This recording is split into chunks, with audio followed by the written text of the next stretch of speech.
অবৈধ অনুপ্রবেশ ঠেকানো এবং শ্রমিক সংকট নিরসনে ইতালি সরকার ঘোষিত ৩ বছর মেয়াদী স্পন্সর ভিসার প্রথম পর্যায়ের আগাম ফর্ম পূরণ শেষ হয়েছে গেল ৭ ডিসেম্বর। বুধবার থেকে ১৩ ডিসেম্বর পর্যন্ত আবেদন সংশোধনের সুযোগ রাখা হয়েছে। ২০২৬ থেকে ২০২৮ সালের মধ্যে ইতালি সরকার ৫ লাখ শ্রমিক নেয়ার সিদ্ধান্ত নেয়।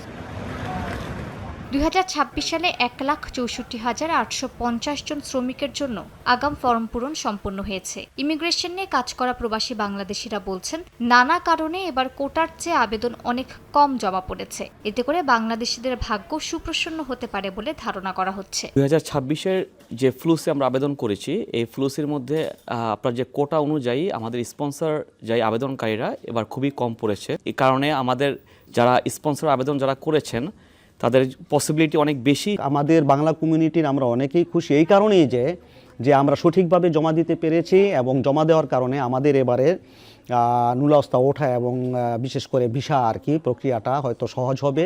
এই আবেদনগুলোর ক্লিক ডে নির্ধারণ করা হয়েছে আগামী ১২ জানুয়ারি থেকে ১৮ ফেব্রুয়ারি পর্যন্ত। বিভিন্ন ক্যাটাগরিতে ওই দিনগুলো নির্ধারণ করা হয়। ১২ জানুয়ারি কৃষি, ৯ ফেব্রুয়ারি পর্যটন, ১৬ ফেব্রুয়ারি কাজ ও ব্যবসার স্পন্সর এবং ১৮ ফেব্রুয়ারি ডোমেস্টিক কাজের জন্য ক্লিক ডে অনুষ্ঠিত হবে।